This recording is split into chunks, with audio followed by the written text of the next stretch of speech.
¿Qué tal? Qué bueno que sigue con nosotros en este espacio de Vicente Serrano, que tuvo un contratiempo, no pudo salir y mire, me dejó solo con Pepe Rebeles, que usted conoce, ni siquiera necesita presentación porque es un personaje, un periodista que conoce todo prácticamente y que cuando me dijeron, oye, vamos a entrevistar a Pepe, yo digo que le voy a preguntar a Pepe. Así que, Pepe, qué bueno que estás con nosotros, de veras, me da un placer inmenso. No, pues a mí, con más razón, me da mucho gusto estar conversando aquí frente al público con Francisco Cruz, con quien apenas estuvimos el fin de semana pasada presentando su más reciente libro, Las Damas del Poder, que es exitosísimo. Qué bueno.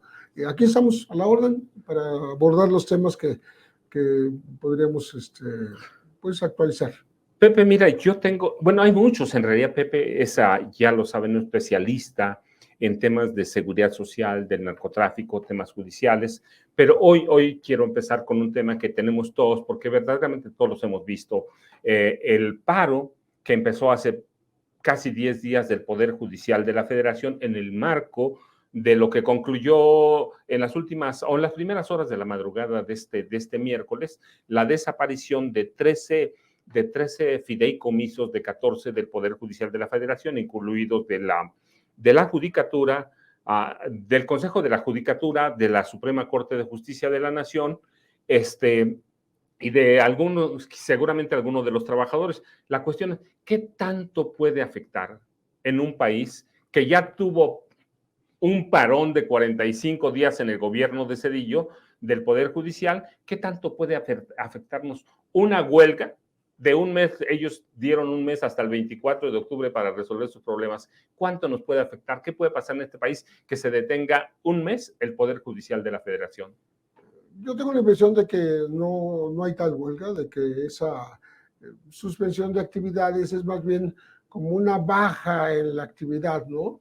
De tal manera que las cosas se vean como son una protesta formal de los trabajadores de base, que son movidos por los trabajadores de más alcurnia, de más peso, como los ministros, los magistrados, ¿no? Ellos mueven a su gente para decir que les va a afectar este cierre de los fideicomisos. Con todo este movimiento no lograron convencer al Senado, que pues, ya aprobó la desaparición de 13 fideicomisos.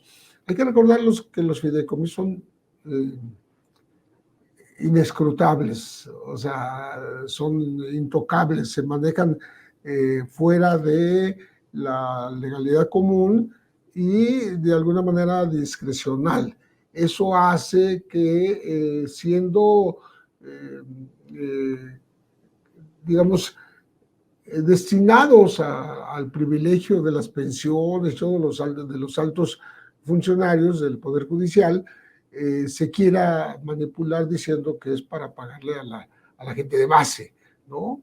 Y hay esa disputa de declaraciones en donde el presidente dice, pues es que no se va a afectar en absoluto a los salarios de los más bajos, a los trabajadores que perciben menos dinero en esos sitios que son el Consejo de la Judicatura Federal, con 5 fideicomisos que le desaparecieron, 6 en la Suprema Corte de Justicia y 2 del Tribunal Electoral del Poder Judicial de la Federación. El trabajo sigue. Nunca hemos tenido una justicia expedita pronta y expedita como para decir, híjole, un mes. 15 años de juicio y no se resuelven casos, Pepe. Entonces pasa un mes, no pasa nada, creo yo. Pero es un buen recurso, vamos a decir, mediático, para decir, miren lo que provocaron, ¿no? Y hasta se retrasó la justicia, ¿no? Yo creo que no. Y además, la defensa que ellos han hecho no ha sido muy eficiente, es mediática, pero tienen errores que tienen que ver con la falta de empatía con la población en general. Empatía e ingenuidad política, ¿no, Pepe? Pues sí, no saben de estos movimientos, como tú dices, políticos, más que de su propio trabajo judicial, y entonces hacen cosas como poner como orador en una manifestación callejera a un magistrado pues nada recomendable, que es Reinaldo Reyes, porque se trata del que liberó al fiscal de Morelos, a Uriel Carmona, acusado de encubrir un feminicidio, el de Ariadna Fernanda López, ¿no? Y fue orador en la marcha, entonces pues eso no ayuda a la buena imagen de quienes están reclamando, ¿no? Pues se ponen justamente a uno de los ejemplos de cómo no deben actuar los jueces y magistrados. Hay una defensa que no fue eficiente de que se permanecieran los fideicomisos, porque no se logró la mayoría, a la cual se sumaron 3 de los senadores de Morena, entre ellos Olga Sánchez Cordero. Pero ahí es explicable, porque ella viene justamente de la Corte, ¿no? Es pensionada, jubilada. Es jubilada y con un sueldo nada despreciable. Entonces, pues no tiene por qué ir contra su propio interés y su propio beneficio, ¿no? Me recuerdo que un medio sacó hace 4 días que había un cocinero, un chef tabasqueño que sirve exclusivamente la comida al presidente de la República. Y ese mismo medio, cuando el reportero pues dio la nota de que entre los gastos que cubren estos fideicomisos estaría el de 57 millones de pesos para cambiar la mantelería y las vajillas de la Suprema Corte. Pero, dices, bueno, ¿qué comparación hay entre un chef que tiene el presidente y 57 millones de pesos en vajilla? Tenedores y cubiertos. Sí, mantelería, pues, eso supera con mucho al Troya Gates, ¿no? De Vicente Fox. Sí, que denunció a Anabel Hernández. Pero bueno, de ese tamaño son las cosas. Y el conductor, pues no voy a mencionarlo, no vale la pena, escuchó esa información, sí, entre otras cosas, ¿verdad? Y adelante. Y en cambio le dio mucho aire a lo del chef tabasqueño. Del presidente, claro. Pues, sí, dime una cosa, esto, la defensa, esta defensa del Poder Judicial a sus fideicomisos no empezó además de que está mal, tienes tu razón, han cometido una serie de errores de primer año, errores que no cometería un político profesional, no empezó muy tarde, no debieron haberse movido hace un par de meses cuando se dio a conocer la noticia de que se preparaba desde la Cámara de Diputados una iniciativa de ley para desaparecer los fideicomisos. Nadie hizo nada. La ministra presidenta no dijo nada, nada más dijo está mal y todo, pero se empiezan a mover cuando prácticamente ya la Cámara de Diputados tiene la iniciativa para aprobar o rechazar, pero la aprobaron finalmente.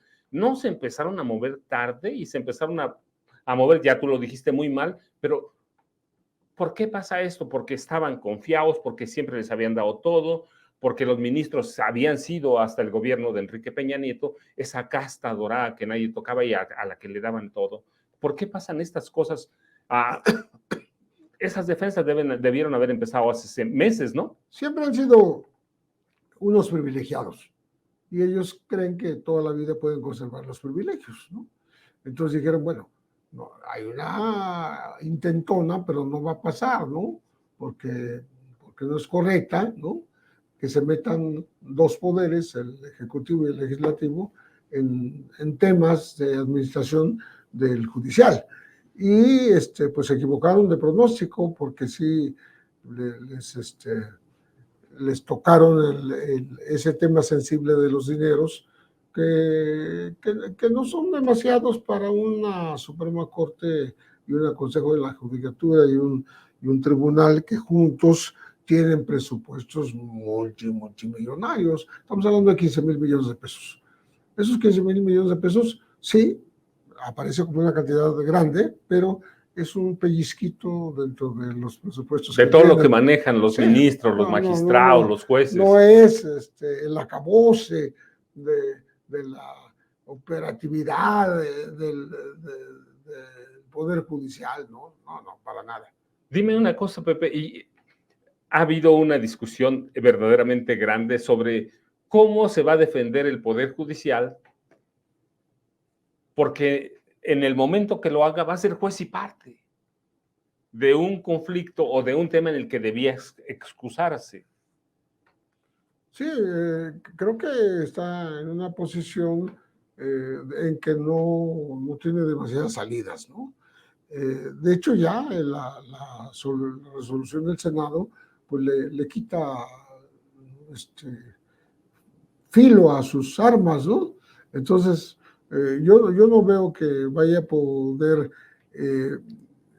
retrotraerse una decisión de este tamaño, ¿no? Que en la práctica no se aplique o que sea menos drástica, ¿no? De los 15,000 millones de pesos. Y es una batalla perdida del Poder Judicial, pero la revancha va a ser acosar a partir de ahora a un Poder Ejecutivo a quien le falta un año de vida, ¿no? Sí, claro, sí, claro. Entonces, va a ser como un espíritu de venganza en activo que se va a echar a andar. Y pues eso no es bueno para el país porque va a polarizar, ¿no? Va a polarizar en tiempos difíciles, preelectorales, o como se quieran llamar, porque son entre electorales y no son electorales, pero son propagandísticos de todas maneras. Mira, Pepe, pero ahora que lo tocas debe ser bien interesante, porque ahora que hablas de venganzas y de que puede haber muchas cosas, tenemos allí afectado al Tribunal Electoral del Poder Judicial de la Federación. Y tenemos elecciones generales el próximo año, que ellos deben calificar, sobre todo la elección presidencial. Entonces, esta medida puede afectar a 2024. Sí, por supuesto. Yo creo que, digamos que la elección presidencial cada día se clarifica más. No se ve que vaya a haber una gran sorpresa, porque la candidata de la oposición, Xochitl Gálvez, se desinfló, se vino desinflando. Dijeron que fue una especie de premonición en el que se haya sentado en una silla y se haya caído. Que se cayó de la aparente subida de popularidad que le había dado precisamente las declaraciones del presidente, fue el que la ayudó, Claro. Porque en el momento que dejó de mencionarla ya no existe Xochitl, o sea, ya bajó. No estuvo ni siquiera, no estuvo en esta votación, debió haber estado y ya no se metió en camisa de 11 varas, pero no se ve que vaya a haber una sorpresa en el 2024, hasta donde yo puedo apreciarlo, y tampoco con la pérdida la solicitud de permiso del gobernador de Nuevo León, que estaría con Movimiento Ciudadano, y lo que provocaría sería nada más una división de la oposición, porque no contribuiría. Sí, le restaría votos más bien a Xochitl Gálvez. Exactamente, ¿sí? a la coalición de esta antinatura, esta coalición antinatura de PAN, PRI y PRD, ¿no? Pero esto es eso, ¿no? Está sujeto el 24 a que la candidata de Morena prácticamente arrasen las elecciones, ¿no? Cualquier viso puede causar problemas en el Tribunal Electoral del Poder Judicial de la Federación, ¿no? Por supuesto. ¿No? Entonces, yo digo que tampoco va a tener demasiada cancha donde moverse, capacidad de juego, vamos a decir, el Tribunal Electoral, como para afectar a la elección misma. O sea, a no ser que fuera un triunfo muy apretado, entonces sí, estaríamos hablando de que el tribunal tendría un papel protagonista, como lo tuvo en el momento de la votación con Felipe Calderón, ¿no? El IFE en 2006. Que era medio punto porcentual. Sí, medio punto porcentual, bueno, claro. Es otra cosa. Pepe, otra pregunta que me surge también, es así a bote pronto, y seguramente a mucha gente que sigue sin censura, ¿es la justicia mexicana depende verdaderamente del próximo presupuesto? ¿Verdaderamente mejorarían con con lo poquito que pudieran conseguir en el presupuesto, en un país que adolece justicia, que tenemos jueces que viven que viven en burbujas de las que nunca salen, que tenemos juzgados llenos, que tenemos casos que tardan años y años y años en resolverse. ¿Verdaderamente es cuestión de dinero? No, definitivamente no. El rezago de las decisiones judiciales, ¿no? Que se pueden acumular por montañas, ¿no? Como dices, hay asuntos que tienen ahí 11, 12, 15 años y no se resuelven, ¿no? Ese rezago no tiene que ver con falta de recursos. No es que digan, oye, pues es que yo con esta lana no puedo mover los expedientes, ¿no? No, están muy bien pagados. Y lo de los fideicomisos finalmente no es algo central dentro de los presupuestos, es algo aledaño, no representa un porcentaje importante del trabajo, de ese motor económico que hace caminar a un poder judicial. Yo creo que la justicia pronta y expedita tiene otras raíces, no las económicas. Tiene las raíces de la falta de dedicación de los magistrados y ministros que, como dices, viven en una burbuja ajena a sus propios casos, a los casos que ellos tienen, ¿no? Y por eso tal rezago y por eso la población, que es finalmente la más afectada, pues no cuenta con esa justicia en la cual confiar y a la cual acudir y de la cual obtener resultados. Pepe, en 1995, cuando Zedillo desaparece prácticamente al Poder Judicial, presenta su iniciativa para renovarlo, se crea algo que hoy ya es muy común, el Consejo de la Judicatura Federal. Nace en 95, se convierte en una especie de cuidador y de tribunal de jueces, de magistrados, de trabajadores del Poder Judicial. ¿Verdaderamente funciona esa cosa? Pues es que depende del mismo presidente, incluso. El presidente de la Suprema Corte es el presidente del Consejo de la Judicatura. Es como ser un secretario de Estado y tener al contralor de esa Secretaría de Estado bajo sueldo. De tal manera que no va a tener independencia de criterio, no va a poder ir no va a poder patear el pesebre, ¿no? Porque de ahí obtiene sus recursos. Es una crítica que se hizo en su momento a la Contraloría. La SECODAM, los diversos nombres que ha tenido, Secretaría de Función Pública, etcétera, etcétera, tiene contralores, pero muchos de ellos no percibían sueldo directo de la SECODAM, sino de las dependencias a las cuales estaban asignadas. Entonces, ¿qué trabajo tú puedes esperar de alguien que está a sueldo de esa dependencia a la que tiene que vigilar? Pasa un poquito, yo puse ese símil porque creo que es lo que más se acerca a lo que pasa con el Consejo de la Judicatura. El Consejo de la Judicatura debería ser más activo, ¿no? Porque hay muchas denuncias de jueces venales, corruptos, ineficientes. Que nunca proceden. Que no proceden, que ahí se van quedando de por vida, así como los expedientes de la gente se rezagan, pues también se rezaga la investigación de los propios jueces y magistrados que está pidiendo la sociedad, ¿no? En muchas ocasiones. ¿Cómo podemos hacer que funcione verdaderamente un sistema judicial? No desde el sistema judicial, porque no va a funcionar. El poder ejecutivo no se puede meter ahí porque justamente es otro poder. El legislativo no se puede meter ahí, excepto para cuestiones como esta, que son administrativas, de dinero, aprobación de algunas leyes. ¿Cómo podemos hacer que funcione un país en el que nunca ha funcionado la legalidad? Sí, pues yo creo que desgraciadamente por la falta de organización de la gente, por falta del poder civil, el poder de la ciudadanía, ¿no? Pues tenemos un poder judicial que merecemos, que no hemos logrado pues meter en cintura y hacerlo eficiente. ¿Cómo exiges que el poder judicial sea lo que debe ser, ¿no? Pues organizándonos. con la organización de la sociedad, como se dice mucho, ¿no? Imponerle una agenda a esos poderes, en este caso al judicial, para que haga lo que debe hacer, ¿no? O sea, que no se maneje por la libre, sino que tenga alguna supervisión de la sociedad, ¿no?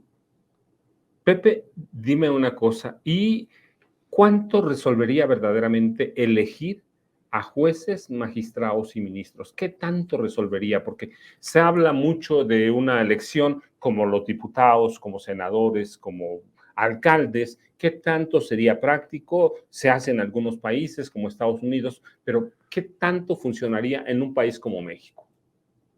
Mira, con honestidad no te sé decir, pero desconfío que sea la solución. ¿Por qué? Porque si tenemos el ejemplo de los políticos a los cuales sí elegimos en las urnas, ¿no? Y no funcionan, sí. No la salida. No es la mejor salida, ¿no? De todas maneras, llegas a elegir con políticos que o se corrompen o se sirven a sí mismos o no le dan satisfacción a la sociedad civil y por tanto pues, es como si no los hubieras elegido. Sobre todo en el nivel de las alcaldías, pues ni siquiera mandan porque no pueden, hay poderes de facto que están ahí mandando sobre ellos. Tú los elegiste en las urnas, ok, pero quien manda es otro. El cacique, el poder de facto de toda la vida, de que tiene ahí décadas en el lugar y no tú que alguien te eligió y te puso ahí, ¿no? O sea que tenemos que ser creativos. Estamos metidos en un laberinto, prácticamente. No, definitivamente. Yo creo que haría falta un empuje de la sociedad, pero pues eso está lejos de ocurrir, porque desgraciadamente somos bastante indiferentes, bastante desorganizados. Y polarizados, además. Polarizados, con falta de potencia en una protesta, digamos, con un perfil específico, ¿no? Que sería en este caso el Poder Judicial. Ya bastante se pelea por la operatividad de los otros poderes para que la gente se interese en el Poder Judicial, ¿no? La justicia la ve como algo que no le dan y que no obtiene porque quienes la imparten o deberían impartirla creen que no la merecen, ¿no? Entonces... Estamos en un laberinto, pero Pepe, además de hay otros temas que son bien interesantes y bien importantes. En estos días se dio la ejecución de 13 policías en Guerrero. Sí, hay como una especie, está rota la sociedad, está roto el tejido social, siempre parece haber una espiral de violencia, pero descarnada. Hay violencia de todo. Sí, vuelve a mostrar que las cosas no han mejorado en este estado, pues es un estado pues víctima de todo tipo de violencias y de incursiones varias, ¿no? De quienes manejan el narcotráfico, de quienes, lo que decía hace rato, mandan sobre los alcaldes electos. Yo creo que el mayor número de alcaldes y funcionarios, regidores, concejales, etcétera, el mayor número de muertos está en Guerrero, de los que ha habido. O sea, estamos hablando de, por lo menos en las últimas 2 décadas, cerca de 200 alcaldes han sido eliminados, o sea, por plata o plomo, ya sea cuando van a aspirar al puesto o cuando ya lo tienen en sí, o porque no obedecieron la consigna de retirarse en su momento, o de darle la obra al crimen organizado. Entonces, el acoso a los municipios es terrible y por grupos muy diversos. Por ejemplo, en esta masacre, vamos a decir, de Coyuca de Benítez, donde se liquida a 13 agentes, a 13 policías con sus jefes, ¿eh? Sí, 11 más 2 jefes. Sí, porque se les hace una llamada falsa de que hay unos detenidos, hay que ir a liberarlos, y ahí se moviliza, ¿no? Por esta supuesta retención, el jefe de la policía, que es Honorino Salinas Garay, y 9 agentes, ¿no? Pero ya antes se había movilizado en el rumbo del Papayo, es donde ocurrió esto, la zona de la Costa Grande rumbo hacia Guardanejo, ¿no? El secretario de Seguridad, Alfredo Alonso, que a su vez iba acompañado con guardaespaldas. Y en ambos casos suman 14 masacrados. Es gravísimo que las policías sean engañadas y masacradas y que no puedan con la delincuencia organizada.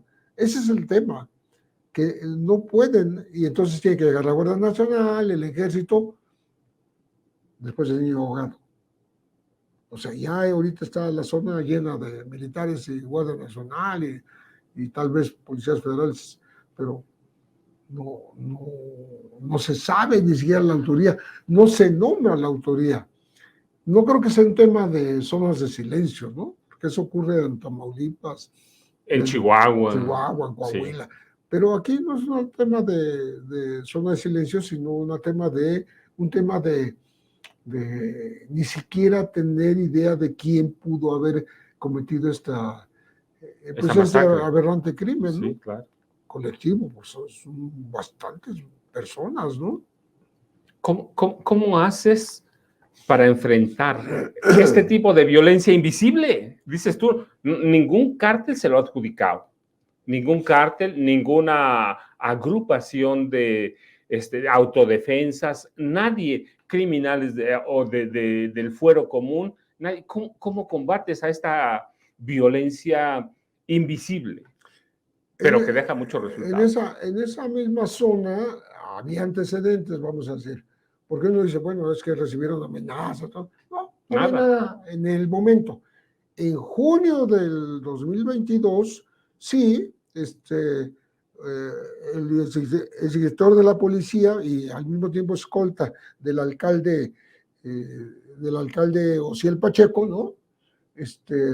Fue liquidado a balazos, ¿no? Y en diciembre de 2022, pero ya estamos hablando de casi un año, también fue emboscado el exsecretario de Seguridad Pública, que es David Borja Luciano, que quedó lesionado nada más, pero renunció. O sea, eso lo obligó a renunciar. Es lo que te digo. Mensaje. O es plata o plomo. Lo balearon y dijo, no, yo aquí me voy a mi casa y ya renuncio, ¿no? O sea, sí hay antecedentes en la zona, sí, pero... Sí, Guerrero, mucha violencia. Claro, no es algo, vamos a decir, desde ese punto de vista novedoso, sino en la forma de engañar a la policía, emboscarla, matarle 13 elementos, incluyendo 2 jefes, y que no haya ningún detenido, que no haya una sospecha pública de fueron tales, fueron los ardillos o fueron quienes dominen la zona, ¿no? Porque esa es la cosa, ¿no? En el mapa yo seguro que no ubico quiénes podrían ser, ¿no? Dije los ardillos, pero puede ser cualquier otro grupo de los sabe, múltiples que existen en Guerrero, los rojos, los Guerreros Unidos, puede ser cualquier cártel independiente, ¿no? Llamado así, ¿no? O cártel no sé, no hay autoría hasta el momento y ya pasaron bastantes días, digo, por lo menos están transcurriendo rumbo a la semana el asunto. Eso denota claramente falta de preparación de la policía municipal.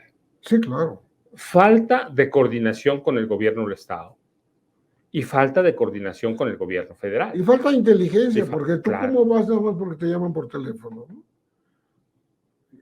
Eso sirve de pretexto cuando hay, por ejemplo, enfrentamientos, ya sea del ejército, de la marina o de los policías diciendo, es que hubo una llamada anónima, ¿no? O sea, aquí una llamada anónima lo que hace es que vayas como borreguito al matadero, ¿no? Ese es un problema. Y como están tan diversificadas las fuerzas delincuenciales en Guerrero, pues todavía no se sabe ni siquiera de la autoría, ¿no? Nada, no, nada, nada, nada. Por ahí hay gente, pero yo la ubico más arriba, digamos, hacia no de la Costa Grande, sino hacia arriba, hacia la zona caliente. Pues hay un grupo que se llama Los Rusos, por ejemplo, pues no sé si es el que esté operando y emboscando policías. Podría ser ese, podría ser cualquier otro. Yo te hablo, ¿cómo combates la violencia invisible? Es decir, cuando no sabes quién fue, cuando está tan disperso el número de grupos o grupúsculos de la violencia, ¿qué haces? ¿Qué necesitas? ¿Inteligencia federal o inteligencia estatal? Porque la policía municipal no va a poder definitivamente con eso. No puede porque ni siquiera compite en armamento. Para empezar. Con la delincuencia. Y la inteligencia no existe. Es decir, no hay trabajos de inteligencia. Eso. En Guerrero no lo hay, como no lo hay en muchos otros lugares. Y al no haber trabajo de inteligencia, pues hacen cualquier trampa, cualquier garlito, ¿no? Mortal, ¿no? Si se usara la inteligencia, habría un control de daños más o menos, digamos una presencia de Guardia Nacional antes de que ocurrieran esos hechos. Ahí hubiera estado, si hubiera inteligencia. Ves la movilización, si fueron como 50 personas las que atacaron. Si no sabes de esa movilización, porque no tienes los servicios de inteligencia para eso, o digamos el halconeo oficial, por decirlo de una manera. Sí, claro, no, claro. Porque el halconeo lo tiene la delincuencia, pero la autoridad no tiene halconeo. Nadie le avisa que ahí andan los malos armados, desfilando como si tal cosa, como ocurrió en Apatzingán, ¿no? Por las calles y no pasa nada. Entonces, no hay inteligencia, pero tampoco hay lo que siempre hemos dicho, no hay un debilitamiento de las organizaciones delictivas porque se les deja el dinero que obtienen de sus actividades sin tocarlos. Entonces, con eso, pues compras armas para los que quieras y contratas los sicarios que necesites y los halcones que necesites y no pasa nada. Entonces, es muy grave. Sí, es muy grave, porque es una zona sumamente complicada. Dime, fíjate, te voy a hacer una pregunta que voy a retroceder en el tiempo. En los 60, en los 70, el ejército mexicano fue muy, muy eficaz, muy exitoso, infiltrando a los grupos de insurgencia, de guerrilla, de liderazgos sociales que había en ese momento. ¿Por qué? ¿Por qué hoy no lo podemos hacer o no lo puede hacer el ejército cuando ha tenido la experiencia en el pasado y ha sido muy exitosa? Sí, era una experiencia que tenía que ver exactamente con lo que tú dices, ¿no? Con grupos clandestinos que querían cambiar al gobierno por las armas, ¿no? Pero ocurre que esos represores de la época que sí hicieron inteligencia, digamos la Dirección Federal de Seguridad o la Brigada Blanca, esos grupos se transfirieron a la delincuencia, no se quedaron en el gobierno. No, entonces están asesorando a la delincuencia, es la que tiene esa capacidad de inteligencia, pues decía el halconeo, ¿no? O la capacidad de saber cómo se movilizan las fuerzas públicas, sean ejército, marina, Guardia Nacional, policías estatales, ¿no? Eso es evidente y deja mucho que pensar en lo que está pasando en este país. Ellos saben de los movimientos de la autoridad y la autoridad no sabe de los movimientos de la delincuencia. Ese es el gran problema. ¿Qué tiene que hacer en Guerrero? Yo sé que es una pregunta que no tenemos una bola mágica, pero con todo eso, ese panorama que nos pintas, pues prácticamente es desolador porque no, como dices, la inteligencia que se hacía en esa época, 60, 70, a partir de 80, ahora trabaja para ellos, para los criminales. ¿Sí? Entonces, ¿cuál es la salida? ¿Cómo armas una estrategia? Me parece que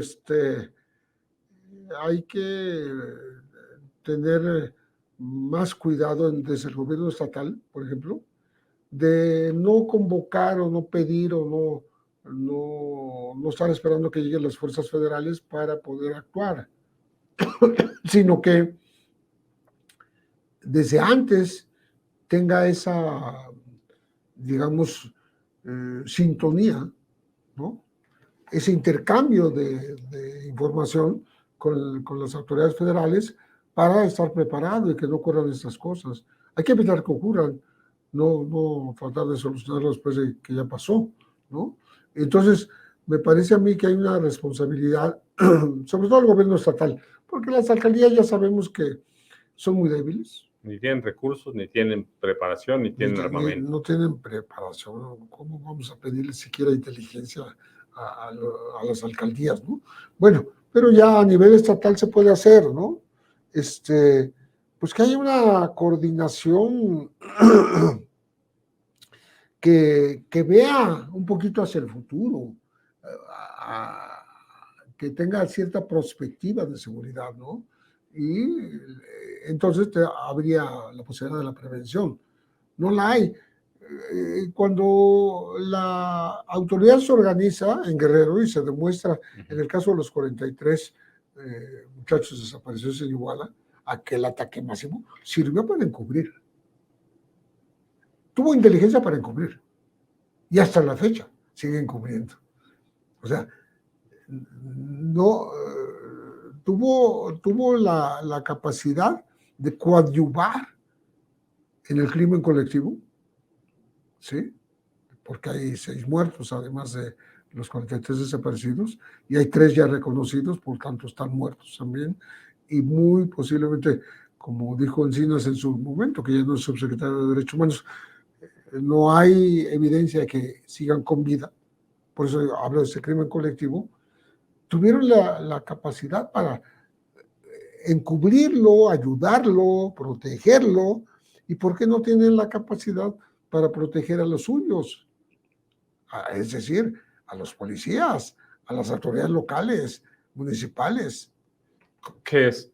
¿Colusión de otros policías con los mismos grupos del crimen organizado? Complicidad, que es más similar. ¿Cómo lo vemos? Es una mezcla de inoperancia, una mezcla de corrupción, mezcla de que la delincuencia ha penetrado mucho a las policías, ¿no? Simplemente, volviendo al tema de los 43, en Iguala existía un grupo denominado Los Bélicos, un grupo de policías llamados Los Bélicos que eran grupos de reacción muy pesados, con armamento y todo, pero también se descubrió que estaban al servicio de los Guerreros Unidos.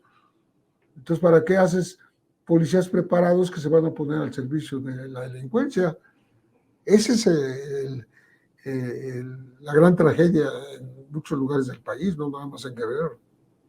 ¿Y qué hacemos? No, o sea, la gobernadora de Guerrero no se puede quedar así, o en definitiva dejamos ahí a la Policía Federal o la Guardia Nacional, como quieran llamarle, que es una especie de Policía Federal, y al Ejército. Por lo menos que haya una coordinación, por lo menos que el auxilio llegue antes de que las cosas ocurran, sería lo menos que se puede pedir. Sí, porque ya hablar de la reconstrucción del tejido social y todo son teorías valederas a largo plazo, pero en el momento, ¿cómo impides que te maten 13 policías? Que los embosquen y se los echen sin bronca. Pues estar con un mínimo de información valedera para que puedas actuar, para que puedas pedir el auxilio de las fuerzas federales, por ejemplo. Fíjate, te voy a hacer una pregunta que yo nunca he estado de acuerdo, pero porque además siempre lo digo en cada foro que me presento, la militarización de algunas zonas en este momento que no tenemos Guardia Nacional completa o la Guardia Nacional, ¿cuál es la salida? Porque tiene que haber una. Sí, yo creo que el gobierno actual ha escogido la no confrontación, o sea, no estar picando el avispero y confrontándose con la delincuencia, sino como disuasión, presencia militar disuasiva y de la Guardia Nacional en ciertos lugares, ¿no? Pero eso ¿No ha no funcionado ahí? soluciona, no No, claro. soluciona. ¿Por qué? Porque no se hace trabajo de inteligencia. Además, porque no se complementa con el combate que sí hay que hacer de ciertos momentos y ciertas coyunturas contra la delincuencia. O sea, estar en una actitud de no confrontación no quiere decir dejarlos libres. Yo creo que se puede combinar esa no confrontación con un trabajo de inteligencia y un trabajo de ir a objetivos seguros, puntuales, que sean objetivos muy específicos, no generales. De aquí estamos y en todo este territorio. No, vamos a ir directamente al, al punto que nos interesa, ¿no? En este caso, vamos a ir en Coyuca, pero vamos a ir al Papayo. Sí. Pero antes de la muerte de los 13. ¿Cómo logras eso? Pues solo con la coordinación y con el desarrollo de habilidades de inteligencia. Y Pepe, dime una cosa. Bueno, esto pasó en Coyuca, que decimos es Guerrero, Coyuca de Benítez. Tenemos ahí Acapulco, donde históricamente han funcionado grupos del crimen organizado. Estamos a 11 meses prácticamente de 10, ¿no? 11 meses del cambio de gobierno. Se va el presidente López Obrador el 1 de octubre del próximo año. ¿Qué haces en 10 meses? Ya nada relevante, ya se fue el tiempo, ya corrió, ya no es recuperable. El tiempo perdido es tiempo perdido. Y lo no logrado también es pérdida, ¿no? Entonces yo creo que se habló mucho de la herencia muy pesada de violencia y seguridad que recibió este gobierno de gobiernos anteriores, tanto del PRI reciente como del PAN previo, ¿no? O sea, Fox, Calderón y Peña Nieto, ¿no? Se habló mucho de eso, de la herencia dolorosa. Pues yo creo que no se logró eliminar esa herencia y le va a quedar a quien llegue al gobierno. Si es de la cuarta T, pues del mismo grupo, pero hay que empezar ya, aunque no se termine, hay que empezar ya a decir, hasta aquí llegó la violencia, hasta aquí llegó la inseguridad, vamos para atrás, vamos retrocediendo, que se vea. Dicen algunas estadísticas que ha disminuido cierto delito y todo, pero la percepción social no está en que retrocedió la seguridad de este país. O sea, sigue así, sí. Perdón, y es bien importante la percepción, porque eso juega un papel fundamental Claro, en el... claro. Sí, y entonces, hemos hablado de las prioridades que debe tener en este caso el próximo gobierno, quien sea. ¿Cómo regionalizas el combate al crimen organizado cuando no ves por dónde puede estallar la violencia y parece de pronto que parece una violencia, yo decía, invisible porque no sabes de quién es? ¿Cómo le haces? Sí, claro, ese es uno de los grandes problemas. Y me parece a mí que el tema, siendo local, sube a nivel nacional, porque no hay algo que lo frene ahí, ¿no? Ok, ocurrió en un lugar apartado, vamos a decir, alguien que tal vez nunca estuvo en el Papayo, ¿no? Pero al no darse una solución local a ese tema, pues se eleva el precio, se eleva a nivel estatal y se eleva a nivel federal. Pepe, ¿tú ves riesgo de más violencia en el resto del país? Pues por desgracia sí, yo no puedo hacer un pronóstico optimista porque vienen los tiempos electorales y mucha gente está interesada en que el país se incendie, que el país tenga más problemas de violencia y de inseguridad y se da en esta coyuntura. No son fuerzas aisladas ahí, azarosas que a ver qué pasa. No. Hay un propósito de que este gobierno termine mal, lo peor posible. Y entonces, pues eso desata muchos monstruos, ¿no? Que tienen que ver con esa violencia, y por eso veo que sí va a continuar tratando de incrementarse. ¿Cuáles son peores, esos monstruos de la violencia o los monstruos de la derecha que meten al país en un camino que parece que no tiene retorno, Pepe? Pues es que es simultáneo, ¿no? La aparición no son los fantasmas, son, como tú dices, son monstruos, ¿no? De la violencia, y los fantasmas de una oposición a ultranza que no le interesa tanto pacificar al país, le interesa otra cosa, le interesa el poder, le interesa el negocio, el dinero, la posibilidad de corromperse, etcétera, etcétera, de preservarse políticamente en los próximos años, pero no atiende a los... Critica que el gobierno actual no está atendiendo debidamente los temas de seguridad, pero ellos tampoco hacen nada al respecto. Que yo vea, no hay desde el PRI, del PAN o del PRD una acción, una iniciativa, una coalición de intereses para evitar esa violencia. Oye, Pepe, yo te hago una pregunta.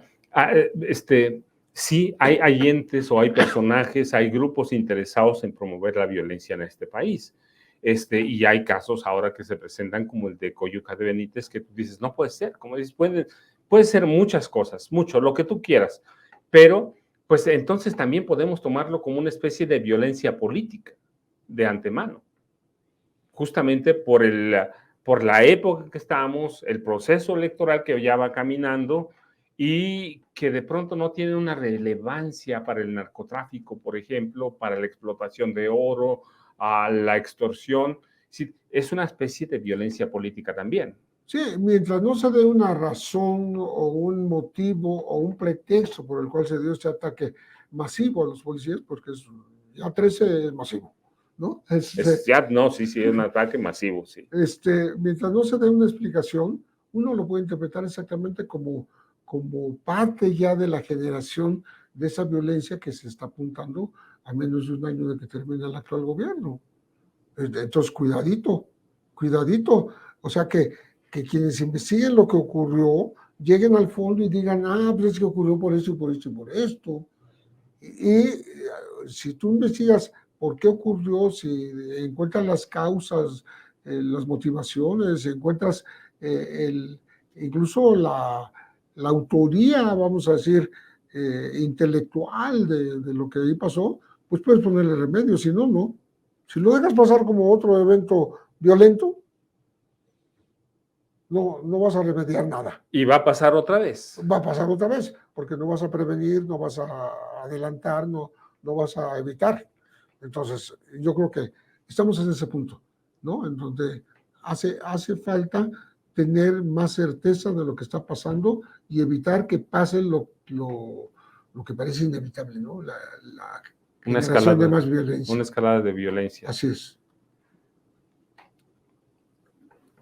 Poder judicial en paro, que no pasa nada. Violencia de esta naturaleza y campañas que aún no arrancan, pero que pueden suscitar o generar problemas en el país. ¿Qué podemos esperar en los siguientes 11 meses? No 11 meses, mira, las elecciones son el primer domingo de junio, son a octubre, noviembre, diciembre, enero, febrero, marzo, abril, mayo. En 6 meses, ¿qué podemos esperar? Son 7, pero en 6 meses, ¿qué podemos esperar? Yo no tengo la receta para evitar lo que se mira venir, que no es difícil de adivinar, ¿no? Una promoción de acontecimientos Ajá. que colapsen al país, que colapsen la autoridad, que hagan ver todavía más mal de lo que se ve ahora la falta de seguridad de la ciudadanía. Entonces, ¿cómo evitas? Yo realmente no tengo una receta para eso, pero apelaría yo en todo caso a que los responsables de que la ciudadanía vive en paz, ¿no? Tengan más... Las policías. Las policías, que son eso, ¿no? Sí, más empeño. Y si de algo va a servir que también la Guardia Nacional sea más proactiva, porque parece que la Guardia Nacional está nada más como a la expectativa, un poco de manera presencial. Bueno, pues si están preparados, si dicen que se les dio cursos especiales, todo, pues que desarrollen esos saberes, ¿no? Y que hagan un poco de investigación y de prospectiva en zonas como esta que estamos mencionando, pero en muchas otras zonas del país, ¿no? Porque de otra manera va a ser esa violencia que se ve venir, pero descontrolada, ¿no? Claro. Descontrolada, inabarcable, sin ningún freno, como si el resto del país estuviera inactivo, ¿no? Y yo creo que eso no debe pasar. No debe pasar. O sea, en este momento la solución inmediata, uno sí tiene su razón, el trabajo del gobierno del Estado, y el otro que sea proactiva la Guardia Nacional, porque además son problemas que pueden incendiar, figurativamente hablando, que pueden incendiar un Estado y que pueden incendiar un proceso electoral. Sí, por supuesto. Es decir, una vez establecido el pronóstico de que la situación electoral puede provocar tentaciones de hacer que el país se descomponga más, ¿no? Pues prevenirlo. O sea, yo no veo en algún lugar del país, digo, a nivel federal, ¿no? Vamos a decir, una acción conjunta de las fuerzas del orden, por ejemplo, o una propuesta de contención de algo que sí va a ocurrir. O sea que ya no hay duda. Sí, claro, claro. Y no conozco ningún estudio en donde diga la Cámara de Diputados, la Cámara de Senadores, el propio Poder Ejecutivo, el Judicial, que digan, pues vamos a hacer esto.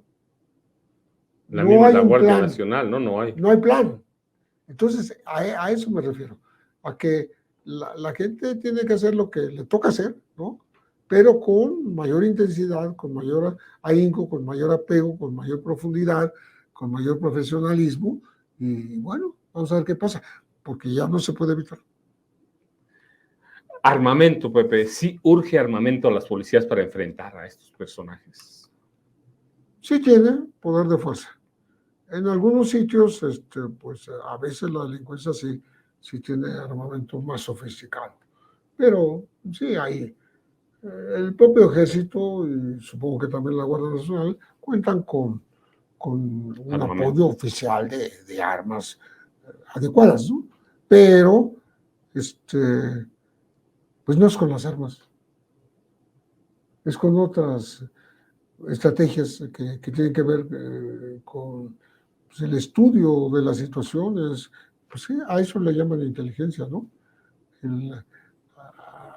Una prevención que tampoco está porque tú no puedes hacer prevención sin inteligencia. Claro. Entonces, no te quedan más que las armas y eso está mal. Las armas no son la solución. No son y no han sido. O sea, no hablo yo ya de esta coyuntura.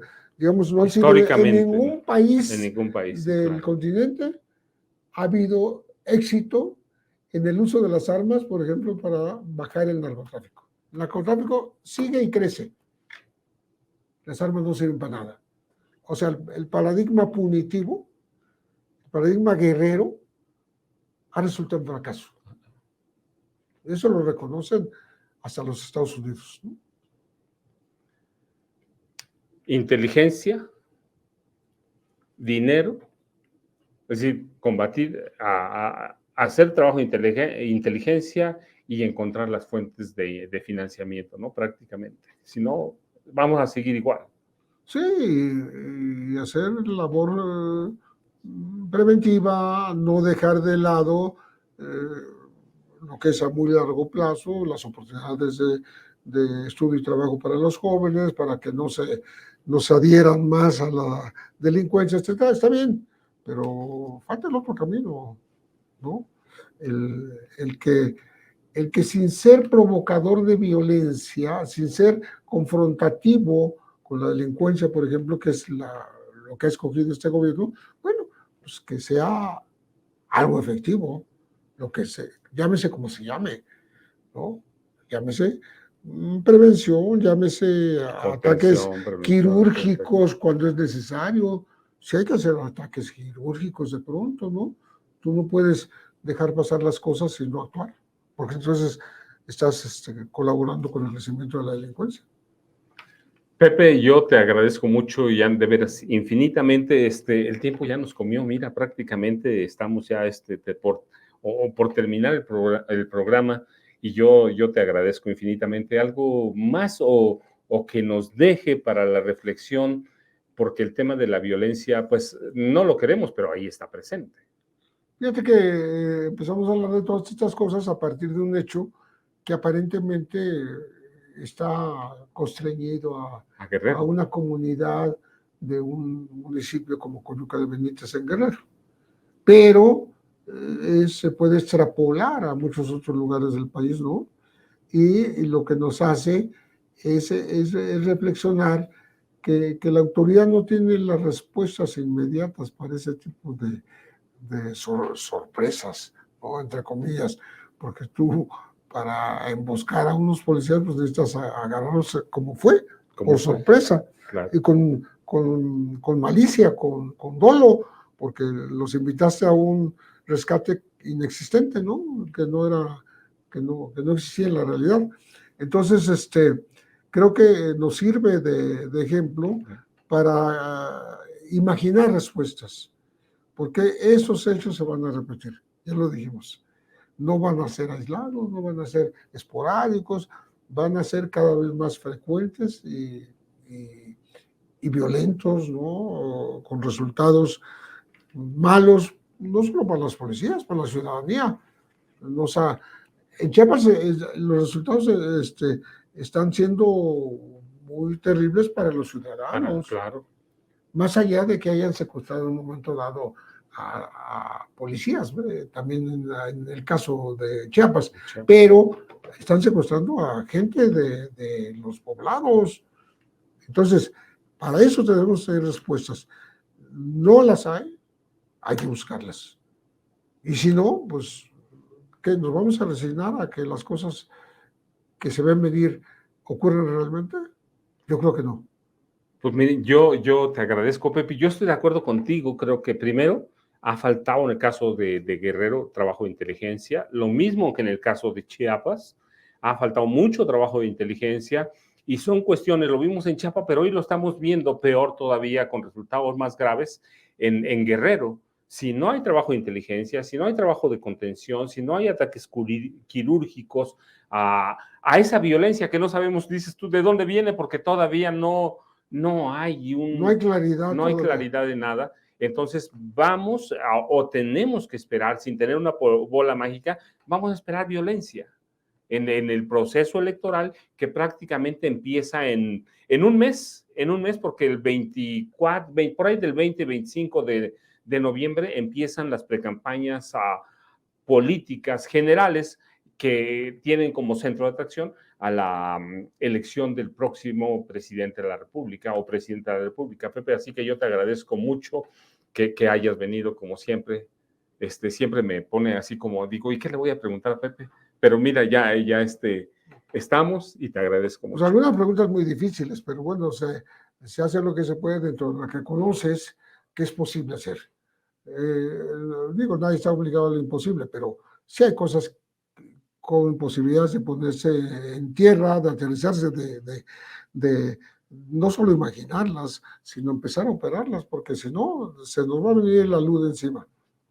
A ti, Pepe, muchas gracias. Y a ustedes, por favor, quédense con nosotros. con Vicente Serrano, que le aprovechamos, qué malo que no estuvo, qué bueno porque me da oportunidad de platicar y actualizarme con Pepe, así que muchas gracias y nos vemos, siga con nosotros, por favor, aquí ya sabe, en Sin Censura. Gracias, buenas noches.